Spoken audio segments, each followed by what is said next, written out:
Amados irmãos, irmãs, um bom dia. Graças ao Senhor por nos conceder o privilégio de reunirmos em seu nome mais uma vez. Eu quero compartilhar com vocês uma palavra nesta hora. Eu orei ao Senhor e pedi ao Senhor que Ele trouxesse nesta manhã aquelas pessoas que o Senhor anela falar aos seus corações. E eu tenho certeza que todos que estão aqui foram movidos pelo Senhor para receber esta palavra. Ultimamente, o Espírito Santo tem movido a sua trombeta, ele tem trovejado entre nós acerca dos dias que nós estamos vivendo.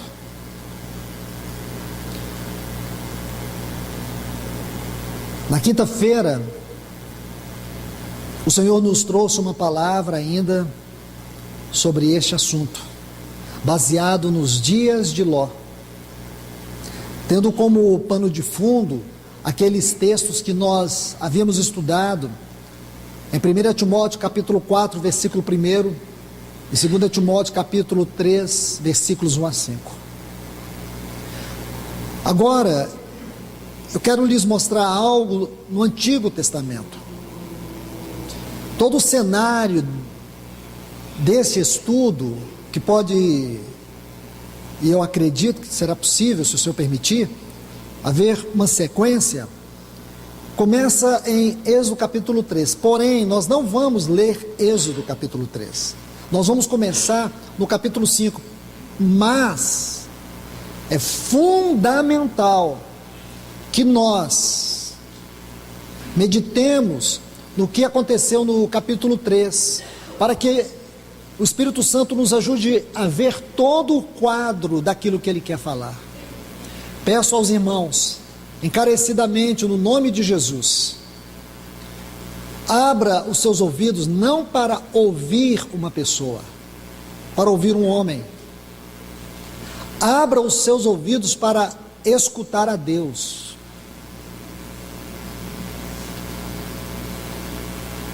E por que nós vamos estudar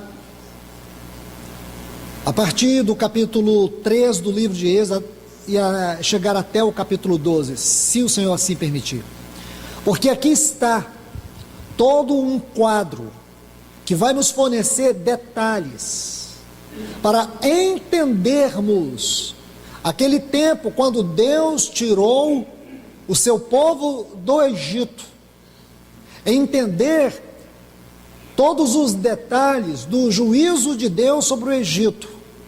Nós sabemos que, tipologicamente, o Egito é uma figura do mundo. Faraó é uma figura de uma potestade espiritual. Então, meus amados, necessitamos meditar aqui com muito cuidado. Deus tirou o seu povo, é uma figura da vinda do nosso Senhor Jesus para nos tirar deste mundo.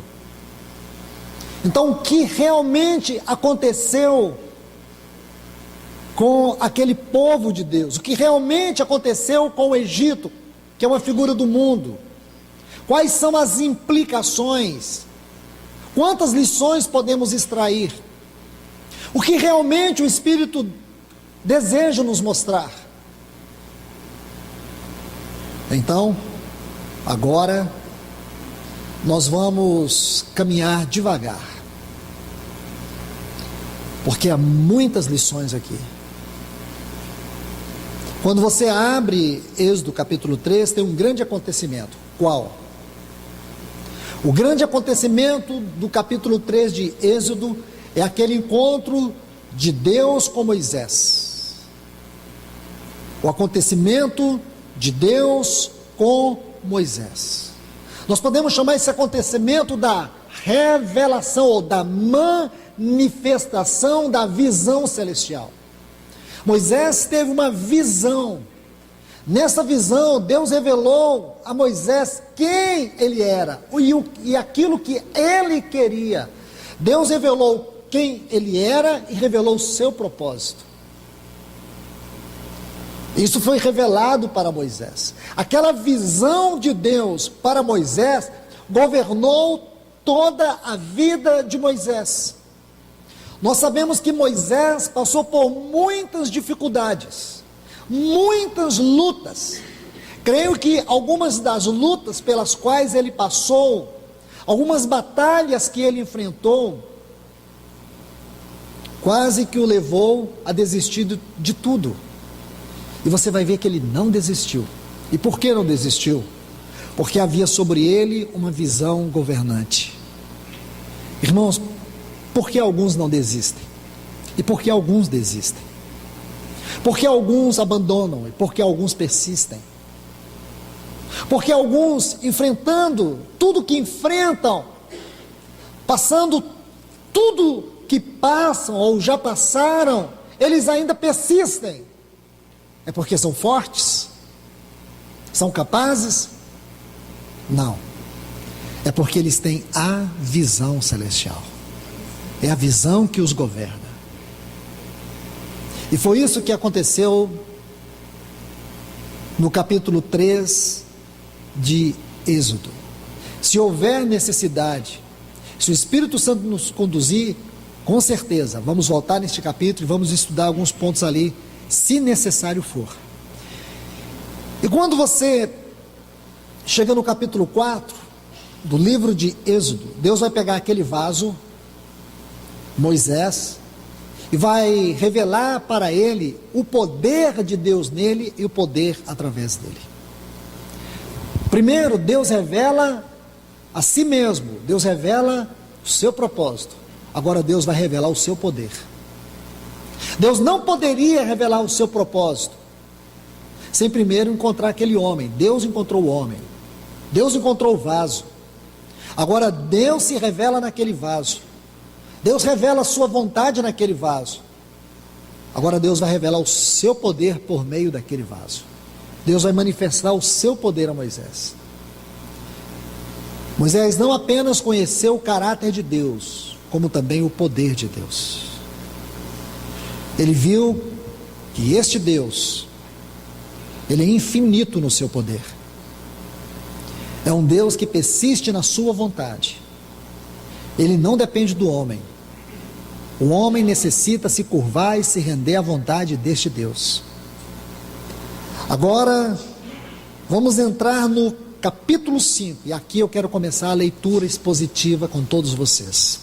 Antes de lermos o capítulo 5, quero apenas fazer uma citação dos últimos versículos do capítulo 4, que eles servirão de elo para entrarmos no capítulo 5. Êxodo capítulo 4, versículos 29 a 31, está assim: Deus agora tem o vaso, Deus se revela ao vaso, Deus revela o seu poder no vaso e por meio do vaso. Então vamos lá, versículo 29 do capítulo 4 de Êxodo. E foram-se Moisés e Arão, e reuniram todos os filhos, os anciãos dos filhos de Israel. Arão falou sobre todas as coisas que o Senhor dissera a Moisés, e fez os sinais diante dos olhos do povo, e o povo creu. E ouvindo que o Senhor havia visitado os filhos de Israel, e que tinham visto sua aflição, inclinaram-se e adoraram. Meus amados, preste atenção aqui. Aqui nós temos uma grande definição do propósito de Deus por meio de milagres. Milagres aqui da mesma maneira que o Evangelho de João é chamado de sinais. Espiritualmente falando, o que significa sinais ou um sinal? Aquilo que contém uma mensagem, seja um símbolo, uma figura, um ato, seja o que for, ser descrito na forma de um sinal, significa que naquilo, ou por aquilo, Deus está comunicando uma palavra, uma mensagem.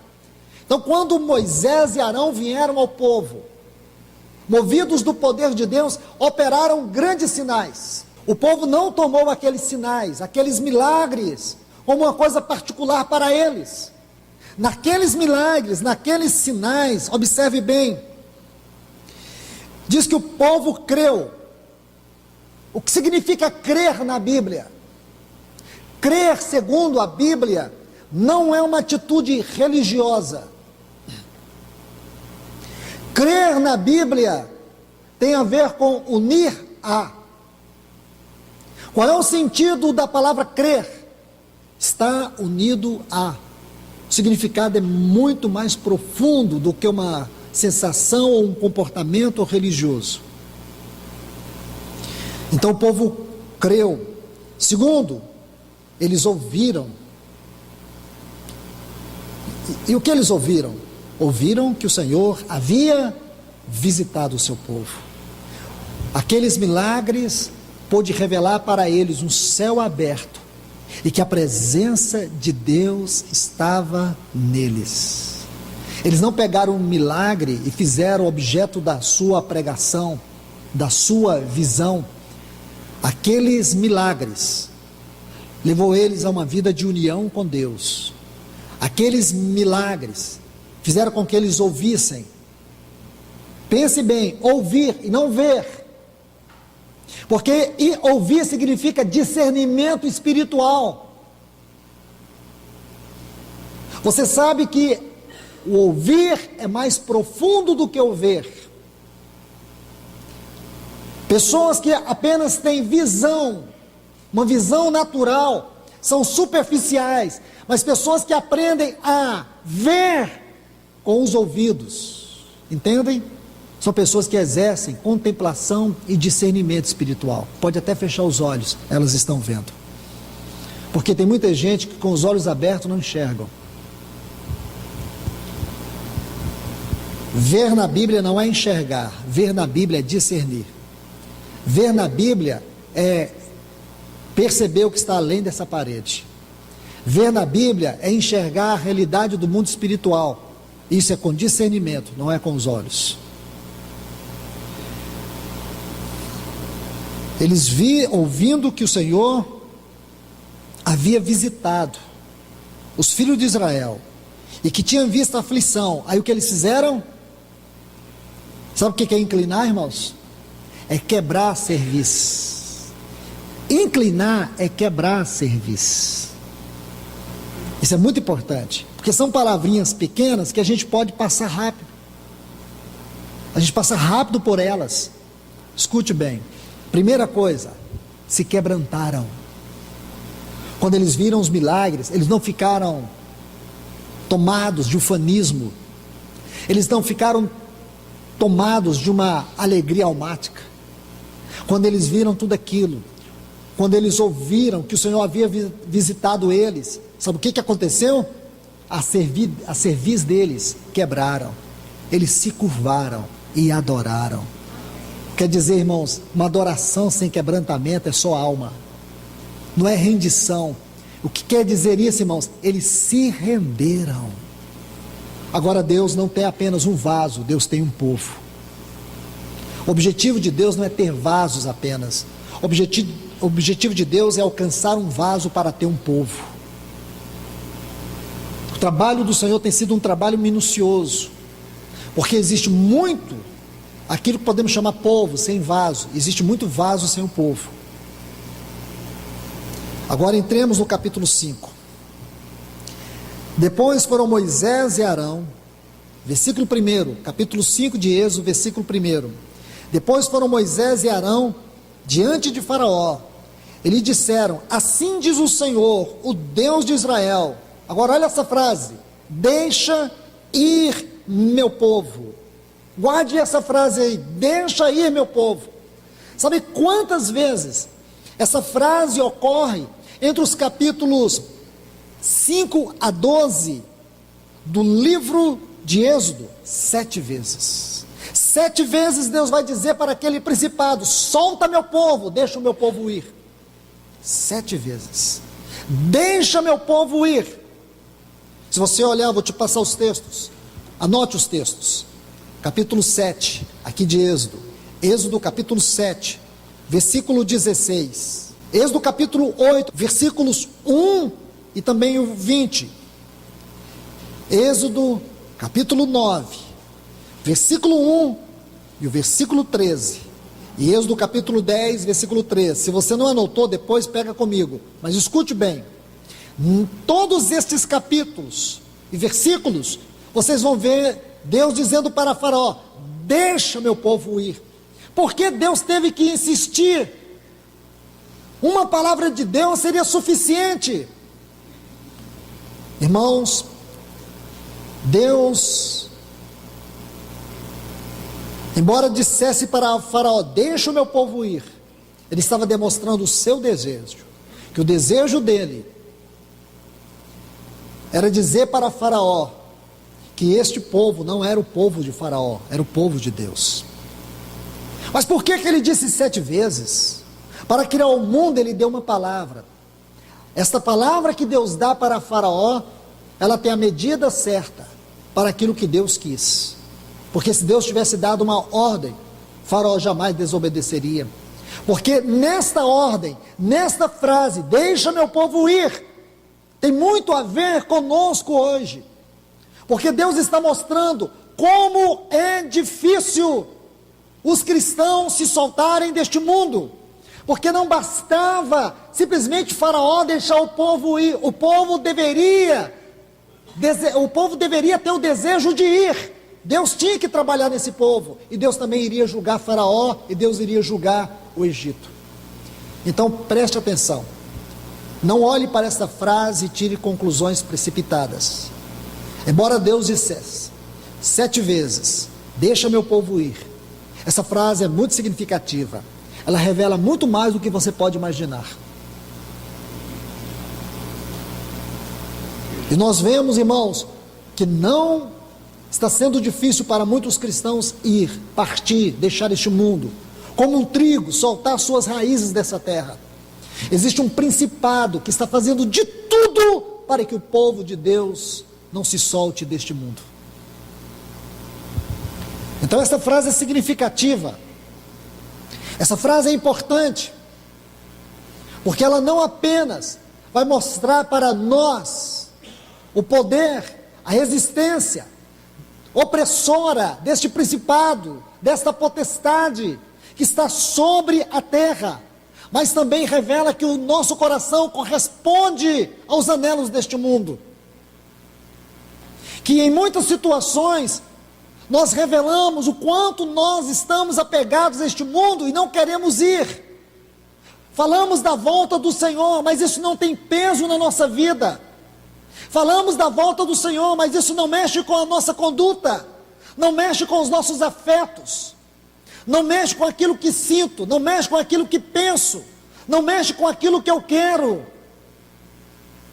Tudo fica numa esfera superficial e religiosa. E nós nem ao menos nos damos conta de que nossa mente já está cauterizada com as definições que nós fazemos de coisas sagradas, de realidades profundas. Cantamos a volta do Senhor sem ao menos desejar que Ele volte. Falamos da volta do Senhor sem a menor convicção e certeza que Ele vai voltar. Esta frase é muito profunda. Deixe meu povo ir, para que me celebre festa no deserto. A gente vai falar sobre isso mais à frente. O que realmente Deus estava querendo com essa festa, o que Ele realmente buscava neste povo, no deserto. E Faraó respondeu: quem é o Senhor para que eu ouça a voz e deixe ir Israel? Eu não conheço o Senhor, tampouco deixarei ir Israel. Agora você entende? Irmãos,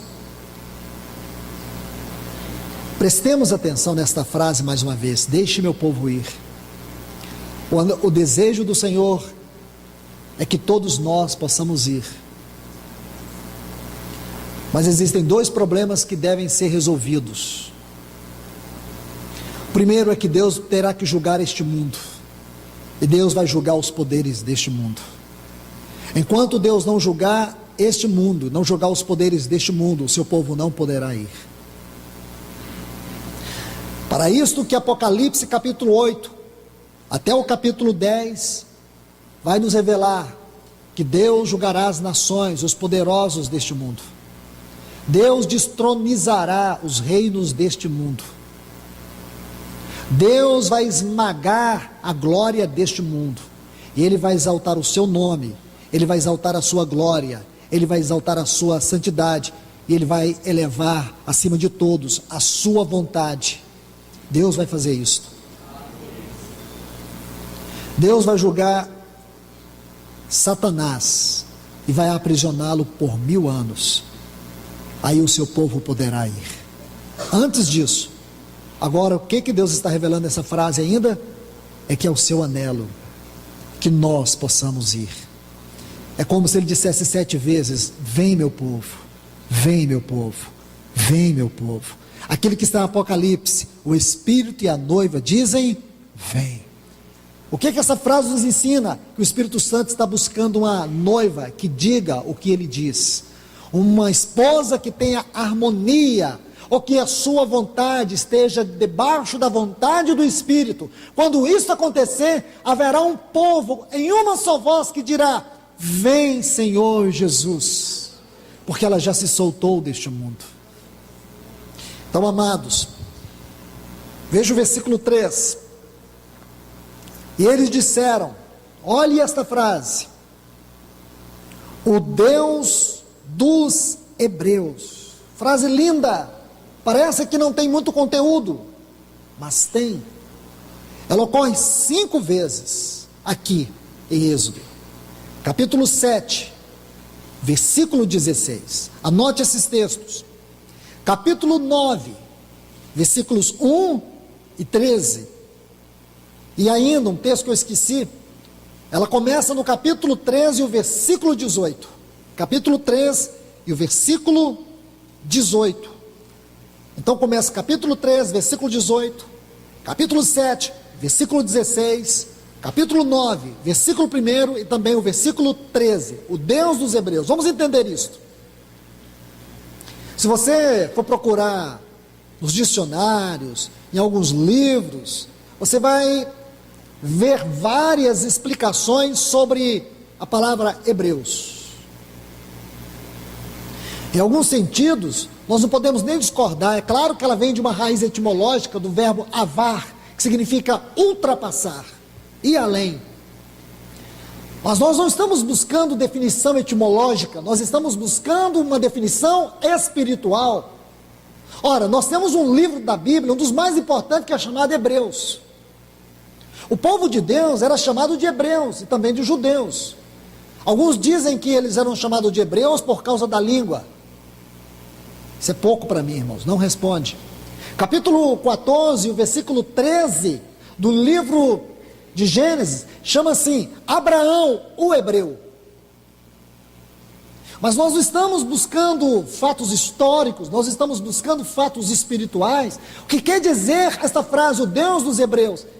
Permita-me, irmãos, com todo cuidado colocar isso para vocês. O sentimento que eu tenho é que cada detalhe aqui foi inspirado de maneira particular pelo Espírito Santo para nos revelar coisas profundas da mente e da vontade de Deus para nós nesse tempo.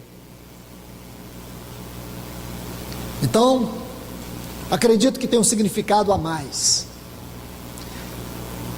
Você vai ver também que a palavra Hebreus, para muitos estudiosos, significa aqueles que atravessaram o rio ou o grande mar. Abraão foi o primeiro que atravessou o rio, ou o grande mar, me perdoe. O mar, porque quando Deus o chamou lá naquela terra de ídolos, para vir para Canaã, ele teve que atravessar aquele grande mar. Por isso que ele foi o primeiro a ser chamado hebreu. Quando Deus tirou o seu povo do Egito, eles também tiveram que atravessar o mar. Quando Deus foi introduzi-los na terra de Canaã, eles tiveram que atravessar o rio Jordão. O nosso Senhor, quando Ele iniciou seu ministério, da mesma forma, Ele teve que passar pelas águas. Está vendo aí? Então não é tão simples. Vamos colocar aqui um texto que vai nos ajudar. Romanos, capítulo 6 e o versículo 4. Romanos, capítulo 6 e o versículo 4. Fomos unidos ao nosso Senhor. Agora ele vai dizer algo muito interessante sobre esta união mística. Olha o que ele diz: fomos, pois, sepultados juntamente com ele. Esta palavra, juntamente, ela tem um significado maior do que aparentemente vemos na nossa Bíblia. Está intimamente unido. Fomos unidos a Ele. Essa expressãozinha com significa dentro de, mostra uma intimidade mais profunda, mostra uma união mais profunda. Fomos sepultados. Quando o nosso Senhor Jesus foi sepultado após a crucificação, Paulo extrai disso uma grandiosa aplicação espiritual. Ele disse que eu e você estávamos lá. Como assim estávamos lá? Porque a Bíblia, ela define as coisas do ponto de vista da mente e do propósito de Deus. Como assim, irmão? Vou dizer para você, a Bíblia define as coisas para nós numa esfera muito mais elevada. As esferas celestiais, as definições celestiais da mente de Deus não podem ser compreendidas com a mente natural, só podem ser absorvidas, compreendidas com a mente espiritual. E graças a Deus, o nosso querido Paracleto, o Espírito Santo, Ele está aqui para nos revelar as profundezas de Cristo Jesus. Ele sonda a mente de Deus, Ele vai além do lugar santíssimo, no ambiente mais profundo de Deus, para poder revelar-nos as grandezas de Deus. Então, quando Cristo foi sepultado, Paulo diz assim, que nós fomos unidos a Ele. Eu e você estávamos mortos e não sabíamos disso. Aí nós convertemos, fomos vivificados. Ainda não tínhamos a realidade completa disso. Porém, o Espírito Santo diz para mim e para você, há 2000 anos atrás, quando Cristo foi sepultado, você foi sepultado com Ele, você já estava nele. É isso que Deus vê, você foi unido com Ele no seu sepultamento. Aí ele diz, por meio do batismo. O que é batismo, irmão? O que é batismo, irmã? Liturgia, é uma liturgia não. Não fale disso, não fale dessa forma. Batismo não é liturgia. Entrar nas águas do batismo não é liturgia, não foi liturgia para o nosso Senhor. Não foi liturgia para Abraão. Abraão teve que dar um passo de fé. Ele foi para uma terra que ele nem sabia onde era. Ouvir um mandado de Deus que ele nem conhecia direito. Ele vivia numa terra de ídolos. Abraão estava morto numa terra de ídolos. Seu pai era um idólatra. E ele ouve uma voz. A Bíblia diz para nós, em Atos dos Apóstolos, capítulo 7, Deus apareceu para Abraão 11 vezes. A primeira delas está em Atos, registrada em Atos, não em Atos, registrada em Atos, capítulo 7. O Deus de toda glória apareceu para Abraão. Irmãos, não foi você que foi atrás dele, foi ele que foi atrás de você. Ele entrou na terra da idolatria onde nós estávamos. Ele entrou naquele lugar de pecado onde nós vivíamos. Ele entrou naquele lugar onde nós estávamos acorrentados, cegos, moribundos, destruídos, condenados. Este Deus da glória, não é um Deus qualquer não, é o Deus da glória. Ele foi até nós, Ele se revelou a nós.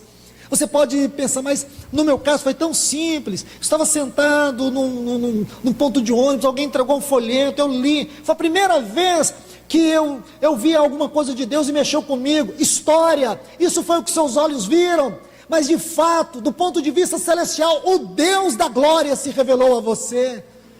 Eu estava numa mesa de bar, estava bebendo, estava até bêbado, mas aí o que aconteceu? Passou uma pessoa ali, entregou uns folhetinhos, eu li o folheto, ali eu senti uma coisa gostosa. Não foi só isso, foi Deus, aquele Deus infinito, aquele Deus poderoso, onipotente, onisciente, não há quem se compare a Ele. Ele se revelou a você, como Ele se revelou a Abraão. Ele foi naquela terra de ídolos e se revelou a Abraão. Deus foi lá na sarjeta e se revelou a você. Não foi você que aceitou Ele, foi Ele que te aceitou, foi Ele que te escolheu, foi Ele que te viu, foi Ele que foi com o braço forte e quebrou as cadeias que te prendiam. Foi esse Deus. 11 vezes Ele se revela a Abraão, e Abraão saiu daquele lugar e atravessou o grande mar. Da mesma forma o povo de Israel estava debaixo de um estado de escravatura, de opressão, de humilhação, um povo que estava ali a ponto de perder sua identidade, não havia quem os libertasse. 450 anos de opressão, sabe o que é isso? 11 gerações perdidas. 11 gerações perdidas. Eles estavam lá, e esse Deus que não se esquece, esse Deus que não esquece da sua aliança, este Deus que não dá as costas à sua palavra, Ele disse para Abraão lá no capítulo 15, Ele disse que visitaria o seu povo. Ele disse: eu visitarei o teu povo, e eu julgarei a nação que escravizar o meu povo. Ele falou para Abraão. Aí agora, irmãos, por isso que aquela palavrinha ali, quando eles viram os sinais, o que eles lembraram? Eles lembraram daquilo que Deus havia dito para Abraão. Deus visitou o seu povo. Da mesma forma hoje, irmãos, nesses dias que nós estamos vivendo, está difícil, não está? Está. Olha as epidemias. Você assiste o jornal, você vê corrupção generalizada, epidemias. Eu estava vendo, eu posso ter enganado, alguém me corrija aqui, mas eu estava vendo ontem no jornal a quantidade de pessoas em São Paulo que morreram com essa doença HN1. Quer dizer, das pessoas que foram acometidas dessa doença, 10% morreram. Aí agora eu comecei a me dar conta do desespero, pessoas que estavam em filas há mais de 6 horas e as senhas tinham acabado e elas não iam para casa. Aí eu comecei a me tocar do desespero que está acontecendo neste mundo. E você não vê o governo tratando isso de maneira séria. Ele não vai lá no jornal e diz: realmente, eu preciso dizer para você, a presidente não vê, a presidente só fala dela e do impeachment dela, ela não tem outro assunto para tratar. Agora veja bem, a situação é séria, porque também se ela fizer isso, o nosso país entra em colapso geral. Os carros vão começar a andar na contramão. Então ela não vai fazer isso. Alguém diz para ela: não fala, faz de conta que isso não está existindo, é um problema momentâneo. Não é. A Bíblia fala, irmãos, sobre pestes. Pestes. E nós estamos vivendo uma era de pestes. Todos esses vírus que vocês estão vendo, destruindo crianças, matando pessoas, são as pestes dos últimos tempos. Não se assombre. Deixe-me dizer algo para você nessa noite. Volte não a ler, mas volte a contemplar o Salmo 91. Peste que voa ao meio-dia, está lá. E o Senhor vai nos guardar. Ele disse que vai guardar a sua igreja. Irmão, se Deus visitou Israel para aquele propósito de tirá-los do Egito, Ele está visitando o seu povo nesse tempo. Existe uma nuvem de glória que está protegendo a minha e a tua casa. Nós temos que dar esse testemunho. O Senhor está guardando o seu povo. Na quinta-feira, num ambiente muito glorioso da palavra, o Senhor ministrou algo que eu gostaria de repetir aqui mais uma vez. Quando o Senhor tirou Ló de Sodoma e Gomorra, Deus não tirou Ló de Sodoma e Gomorra por amor a Ló. Deus tirou Ló de Sodoma e Gomorra por amor a Abraão. E esta é uma palavra para os pais. Esta é uma palavra para as esposas, para os esposos, cujos cônjuges não servem o Senhor, cujos filhos estão distanciados do Senhor. Lá em Atos 16, diz assim: crê no Senhor Jesus, será salvo tu e a tua casa. Então eu te pergunto, meu amado irmão, minha amada irmã, você pode testemunhar agora aí no teu coração quantas vezes Deus tem guardado o teu cônjuge? Quantas vezes Ele tem guardado o teu filho? Quantas vezes Ele tem livrado e você diz: Deus livrou? Que livramento o Senhor trouxe? Quantas vezes você teve um testemunho claro que Deus livrou, que Deus guardou? Pois então eu te digo, o Deus que livra, o Deus que guarda, é o Deus que salva. Ele não vai simplesmente guardar o teu cônjuge, que é fruto das tuas orações. Você tem orado pelo teu filho, orado pela tua filha, orado pelo teu cônjuge, derramado lágrimas. Essas lágrimas não caíram no esquecimento de Deus. Deus as tem colocado em salvas de ouro. Então eu te digo mais, por amor a você, Deus salvará a tua casa. É o que eu tenho para dizer, irmãos. Se você não concorda comigo, pelo menos eu tenho uma base bíblica para dizer isto. Então voltemos aqui, irmãos. Romanos 6, aí diz: fomos, pois, sepultados juntamente com Ele para a morte, por meio do batismo, a fim de que, como Cristo ressuscitou dos mortos pela glória do Pai, assim também andemos em novidade de vida. Agora nós temos um andar diferente, porque nós também somos hebreus, somos aqueles que saíram das águas, mas nós não saímos de águas religiosas, águas de ritual, nós saímos das águas da morte, da mesma forma como a nação de Israel saiu do Egito e passou pelo Mar Vermelho, assim como o povo entrou em Canaã e passou pelo Jordão. O Jordão fala de morte. Nosso Senhor passou pelas águas do Jordão. Nós também, irmãos. Então o que significa? Hebreus, aqueles que ultrapassaram, passaram pelo mar, passaram pelas águas. E Deus nos fez passar pelas águas da morte no batismo. Então, graças a Deus, nós temos um andar neste mundo, que é um testemunho claro, aberto, que nós somos o povo de Deus.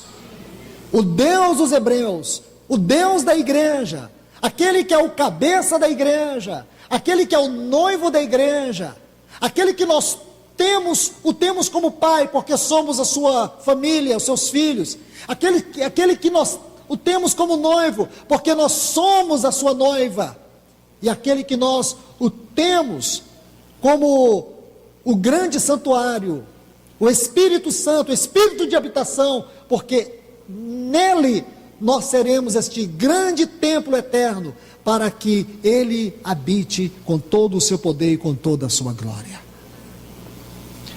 Então, meus irmãos, irmãs, eu quero inserir só mais 2 pontos e aqui nós vamos terminar por hoje. Voltemos aqui para Êxodo, versículo 3, capítulo 5, versículo 3. E eles disseram: o Deus dos hebreus nos encontrou. Iremos, pois, agora caminho de 3 dias pelo deserto e ofereceremos sacrifícios ao nosso Senhor. Quero falar sobre esta frase: caminho de 3 dias. Caminho de 3 dias. Aqui em Hebreus, aqui em Êxodo ocorre no capítulo 13, versículo 18, depois no capítulo 8 e o versículo 27.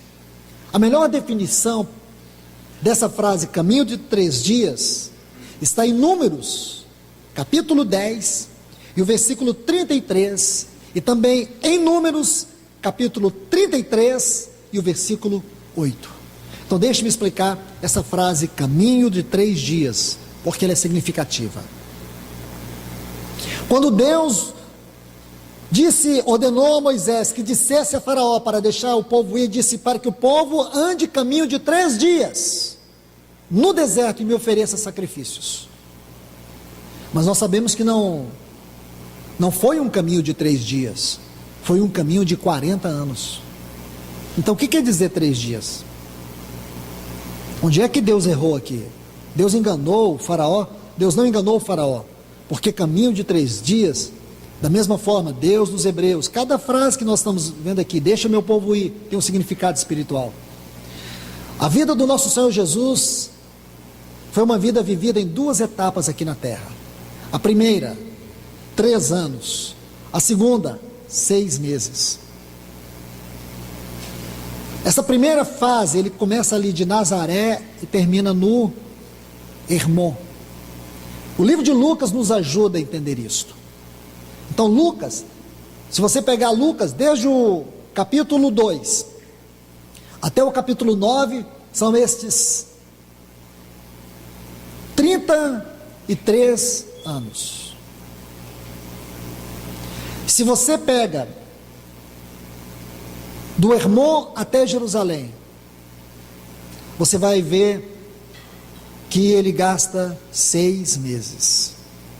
Então de Lucas 9 até Lucas 24 foram os 6 últimos meses da vida do Senhor. Então nós podemos dividir isso em 2 fases. Na primeira fase, foram aquelas fases dos seus 33 anos. E a segunda fase é a fase dos 6 meses. Essa primeira fase é chamada o caminho da cruz. O caminho da cruz. Ele primeiro andou o caminho da cruz, para depois morrer na cruz. É justamente este caminho de 3 dias aqui. É chamado o caminho da cruz. 3 dias, caminho da cruz. Nosso Senhor, ele esteve na morte 3 dias. Aqui você vai ver algo muito significativo.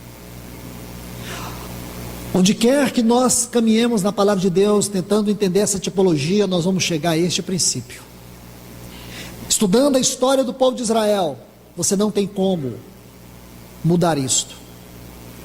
Se você ler os capítulos que eu acabei de citar em Números, capítulo 10, o versículo 33, aliás, e o capítulo 33, e o versículo 8, você vai ver que Deus diz para o povo caminhar de Ramsés até Pi-Hairote. Importante isso.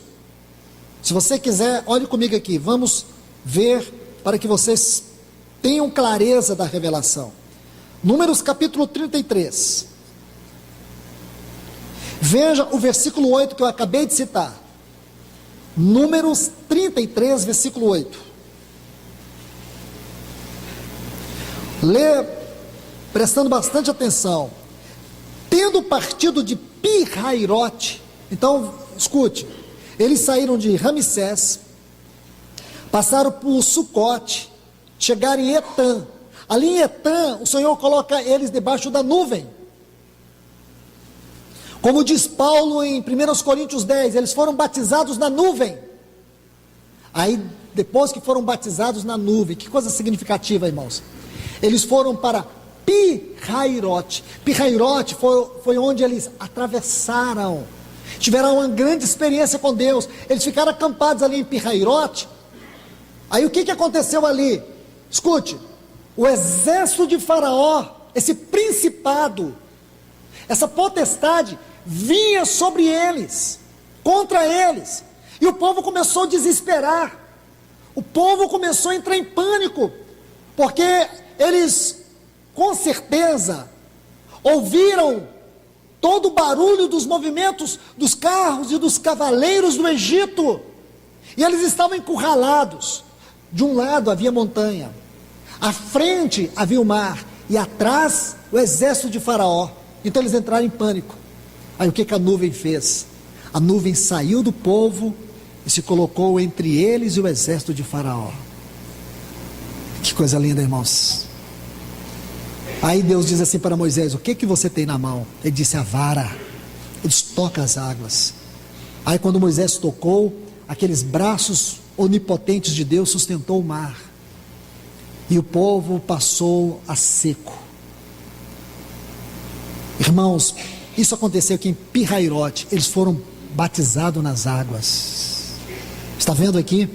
Batizados, eles entraram na morte para poder experimentar a vida. O que aconteceu comigo e com você, irmãos? Nós passamos pela morte. Agora toda a vitória de Cristo é a nossa vitória. Aí diz assim: e andaram caminho de 3 dias no deserto de Etã.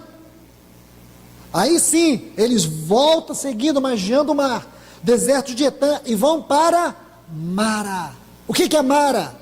Amargura, aflição, porque tudo isso, caminho de 3 dias, caminho de 3 dias, o que eles enfrentaram nesse caminho de 3 dias? Lutas, aflições, guerras, mas o Senhor estava com eles. Chegou em Mara, sede, e o povo não tinha o que beber, porque águas amargas. Aí o que diz para Moisés? Pega o lenho, figura da cruz, coloque na água, e aí o povo pôde beber. Irmãos, é o trabalho da cruz que adoça a nossa vida em tempo de angústia. Então isto é o caminho da cruz. Quem aqui não passa luta? Quem aqui não passa dificuldades? De repente vem, você se sente como que fragilizado, derrotado. Às vezes você acha que não tem nem saída. De um lado, montanhas de problema, atrás todo tipo de oposição e opressão maligna, à frente caminhos impossíveis. Mas você tem que olhar para cima, para os altos. Você olhando para o alto, Ele está lá com as mãos estendidas. Ele não encolhe as mãos, Ele estende as mãos. Mas este é o caminho da cruz. Não é fácil, irmãos. O nosso Senhor teve que andar por este caminho. E se você quer conhecer Deus, entenda o caminho da cruz, porque é pelo caminho da cruz que Deus vai operar a libertação da nossa carne no mundo. É pelo caminho da cruz. As pessoas estão procurando ajuda nos consultórios psiquiátricos. Na verdade, estão à procura de um pastor. Estão procurando uma voz pastoral que ajude elas a entender o sofrimento. Mas eu quero te falar uma coisa. Jesus é o nosso bom, grande e supremo pastor. E Ele está dizendo para mim e para você: as nossas aflições têm causa. As suas lutas têm causa. Tem um propósito. Você não está sofrendo por sofrer. Sofrimento, mas a palavra de Deus produz uma transformação de caráter. Nós, irmãos, por causa dessa carne que não converte, por causa dessa natureza adâmica que ainda está neste corpo, nós necessitamos do trabalho da cruz, necessitamos de reprovação, necessitamos de angústias, necessitamos de dor, mas em toda angústia, em toda reprovação, em toda dor, o Senhor vai triunfar na nossa vida. É isso que você precisa entender.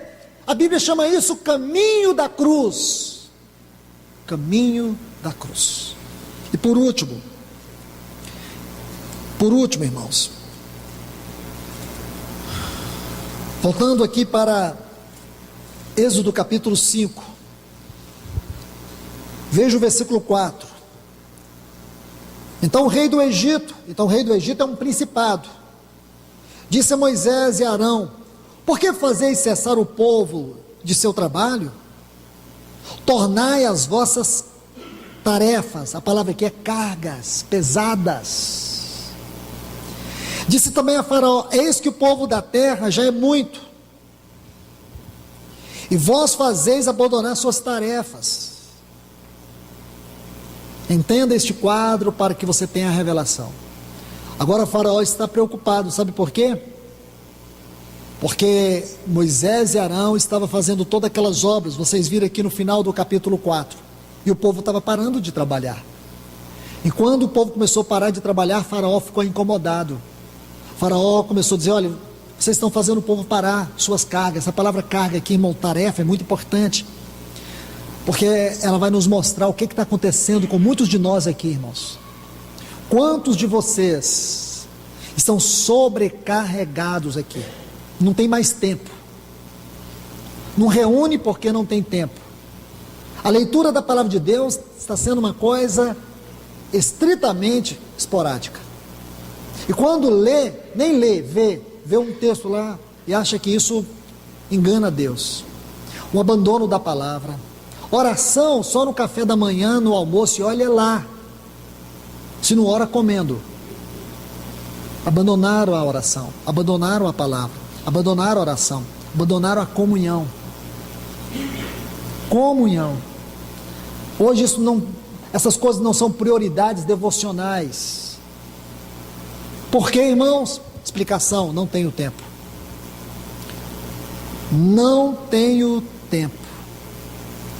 Deixe-me colocar 2 textos para vocês. O primeiro está em Efésios capítulo 5. É importante ler o 16 e o 17. Diz assim: remindo o tempo, porque os dias são maus. Onde temos essa frase, dias maus, para interpretar aqui? 2 Timóteo capítulo 3, versículo 1. Sabe, porém, isto, que nos últimos tempos os dias serão maus. Os dias serão, alguém se lembra? Trabalhosos.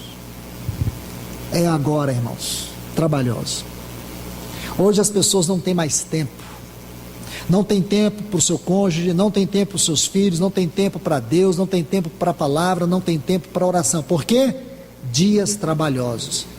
O problema não está no seu trabalho, o problema está na sua prioridade. Porque tempo é uma questão de preferência ou prioridade. Escute bem. Tempo é uma questão de preferência ou prioridade. Você não está trabalhando mais do que você trabalhava há 10 anos atrás. A questão é que o mundo hoje está numa opressão espiritual e os trabalhos estão se tornando coisas opressivas. As pessoas estão se tornando mais depressivas, mais desanimadas. As pessoas estão vivendo angústias. Elas acham que elas têm que produzir mais para ter mais. Você precisa ter a bênção de Deus naquilo que sobra, ou quando nem sobra, você fique pelo menos com a bênção de Deus. Se não sobrou nada e você tem a bênção de Deus, você vai viver uma vida mais abençoada. Dura quando você batalha, tem e você percebe que não tem nada. Você tem angústia, você tem dificuldade, você tem infelicidade. E hoje nós, na grande maioria, buscamos o ter para poder gastar com o prazer. Aí outra forma que Satanás oprime, angustia, rouba o tempo, porque lá na frente você está tendo a viagem, aquela viagem. Aí eu preciso trabalhar por causa da viagem, mas em detrimento à viagem, a fé está indo para o lixo. E é isso que este principado está fazendo. Mas Deus tem sua boca, Deus tem os seus trovões, Deus tem a sua trombeta, e Ele está falando com você, meu irmão e minha irmã. O que está acontecendo com o tempo? O seu tempo. A doutrina do tempo é exposta em um capítulo da Bíblia, Eclesiastes 3, lembra? Se você olhar ali, 10 vezes ocorre a palavra tempo. 10 textos com a palavra tempo. E um deles é o versículo 11. Diz que Deus criou todas as coisas de maneira formosa, mas Ele colocou a eternidade no coração do homem. No nosso coração não deve ter tempo, deve ter eternidade. Mas como assim? Porque tudo que nós fizermos não é para o tempo, é para a eternidade. Mas sabe o que está acontecendo? As pessoas estão fazendo tudo para o hoje. Esta era uma filosofia antiga, no tempo de Paulo. A filosofia dos epicureus. Eles diziam assim: comamos e bebamos que amanhã morreremos. Muitos cristãos são praticantes inconscientes desta filosofia grega. Eles querem viver o hoje, o agora. A fé para eles é aquela fé religiosa que foi ensinada pela igreja na época medieval, onde as pessoas iam para os locais de reunião para poder aliviar suas consciências, e não porque tinham um compromisso com Deus. Em Atos dos Apóstolos, irmãos, a reunião da igreja, quantas vezes você vai ler em Atos dos Apóstolos? Estavam juntos, estavam reunidos, e todos juntos. Quantas vezes? 11 vezes. E a palavra ali que define essa frase, reuniam e estavam juntos, é o termo grego homochumadon, só ocorre aqui em Atos dos Apóstolos uma única vez, em Romanos capítulo 15. Aqui em Atos, você não encontra a palavra comunhão mais do que uma vez, só ocorre uma vez a palavra comunhão, koinonia, em Atos 2:42. Agora você pensa, meu Deus, como que a Bíblia diz que eles perseveravam na comunhão e a palavra comunhão só ocorre uma vez? Porque a palavra que o Espírito Santo usa ali é outra, que é usado somente com ênfase em Atos, harmonia. A ênfase estava nisto. E quantos irmãos não têm tempo de reunir, não tem tempo de ler a palavra, não tem tempo de orar? Sabe por quê? Satanás, esse principado aqui, está roubando o seu tempo. Ele colocou cargas. Essas cargas aí, elas têm duas fortes características que você pode discernir agora, com a ajuda do Espírito Santo: ansiedade e depressão. Quantas pessoas estão esgotadas emocionalmente? Quantas pessoas estão aqui, passadas? Quantas pessoas esgotadas, desanimadas? E vou te falar uma coisa: você tem ânimo para atravessar esse país, mas você não tem ânimo para atravessar a cidade, buscar comunhão com os irmãos, porque sua alma, seus afetos, seus desejos estão governados por uma força espiritual que governa o mundo. E é disso que Deus quer libertar o seu povo. É disso que Deus quer libertar o seu povo. Você não tem ânimo para levantar, para ter comunhão com o Senhor. O que é isso? Esgotamento espiritual, não é físico não. Esse é o grande queixume dos cristãos desse tempo. Aqui está um povo, irmãos, que é o retrato nosso. Aqui está vossas tarefas. Aí o que Faraó estava preocupado? Que de repente Moisés e Arão falando a palavra de Deus, o povo iam se libertar dessas cargas. Deixe-me colocar um texto aqui, que você vai ver que interessante é. Veja o versículo 6, do capítulo 5, Êxodo 5, 6. Faraó deu ordem naquele mesmo dia aos superintendentes. Este é um termo genérico aqui no hebraico, no Velho Testamento, mas ocorre 23 vezes. Sabe o que significa essa palavra? Opressor. Opressor. Então o que esse principado diz? Ele coloca um opressor e diz para um opressor e os seus capatazes: daqui em diante vocês não vão colocar palha para o povo não, para eles fazer tijolo, eles mesmo que busquem suas palhas, mas eu não quero que o trabalho diminua. O que o opressor fez? Dobrou o trabalho do povo. Agora trabalho dobrado. Por que opressão? Porque a opressão é uma forma de Satanás manter o povo cativo nessa terra e perder a hora da vinda do Senhor Jesus.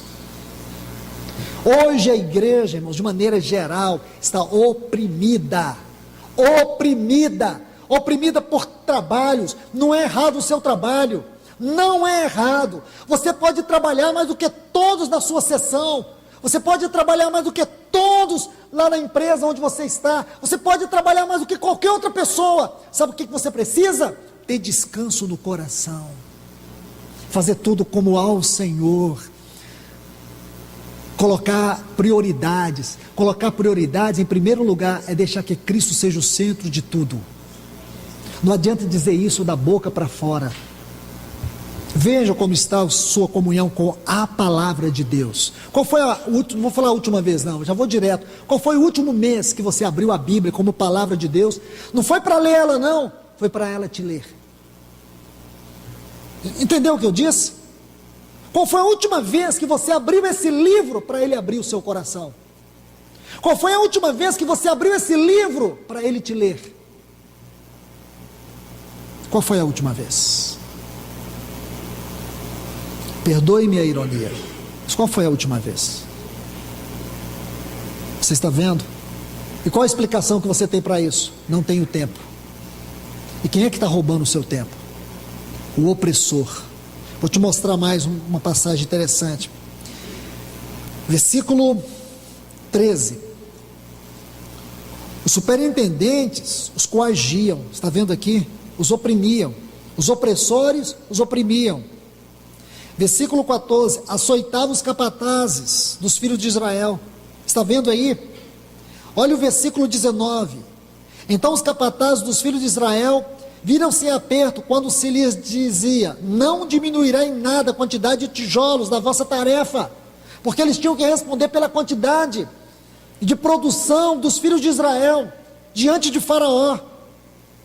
Agora, por favor, capítulo 6, vamos ler 2 versículos. Portanto dirás aos filhos de Israel, Êxodo 6:6, eu sou o Senhor, e vos tirarei de debaixo de pesadas cargas do Egito, e vos livrarei de sua servidão, e vos redimirei com braço estendido, com juízos grandes. Está vendo aqui? E vos tomarei por meu povo, e serei vosso Deus, e sabereis que eu sou o Senhor vosso Deus, que vos tirou de debaixo das cargas pesadas do Egito. Irmãos, nós estamos lendo a palavra de Deus, e aí está a explicação. É aqui que nós paramos, e se o Senhor permitir, será aqui que iremos continuar. Que o Senhor nos ajude, irmãos, que o Senhor nos ajude. Vamos orar. Amado e querido Deus, Senhor, que conheces o mais profundo do nosso ser, da nossa vida, ó supremo e eterno pastor das nossas almas, continue falando a este povo que tu amas, que tu cuidas, que tu proteges. Senhor, nós não queremos só o teu cuidado, a tua proteção, nós queremos a tua presença, nós queremos a tua intimidade, nós queremos consagrar a ti, nós queremos ser uma festa, como aquele povo foi para ti no deserto, quando o Senhor chamou. É isso que o Senhor queria deles, que eles fossem um culto para ti, e nesta manhã nós queremos ser este culto para ti, um povo consagrado para ser um culto para ti. Abençoe o teu povo nesta manhã com a tua palavra, conduza-nos, Senhor, vem com a tua vara, vem com o teu cajado, supremo pastor, e nos corrige onde temos que ser corrigidos, porque nós temos que ter os nossos olhos abertos.